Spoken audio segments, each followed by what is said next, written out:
నేను మిమ్మును పంపుచున్నానని వారితో చెప్పాను. తండ్రి ఎలాగైతే నన్ను పంపి ఉన్నాడో అదే ప్రకారము. చూడండి, తండ్రి ఏమో పరలోకము నుండి భూలోకానికి యేసుక్రీస్తు వారిని పంపాడు. ఇప్పుడు యేసుక్రీస్తు వారు భూలోకాన్ని పాతాళం పంపుతున్నాడా?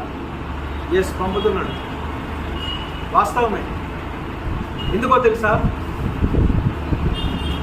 మీరు పాతాళపు గవిని యొద్ద నిలబడి ఎవరైతే పాతాళానికి పోతూ ఉన్నారో వారందరిని మీరు బయటికి లాగాలి.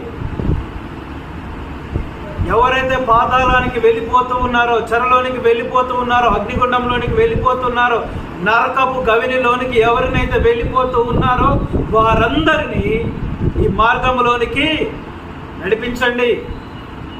అంచుల వరకు వెళ్ళాలి, భూ దిగంతముల వరకు వెళ్ళండి. ఇది ఆజ్ఞ కదా? మీరు సర్వలోకానికి వెళ్ళాలా? ఈ భూమి అంచుల వరకు వెళ్ళాలా? మీరు వెళ్ళి ఏం చేయాలా? చివరి అంచుల చివరి ఉన్న వ్యక్తి వరకు కూడా మీరు వెళ్ళి స్వార్థను ప్రకటించి ఆ చివరి ఆత్మను కూడా మీరు రక్షించి పరలోక రాజ్యానికి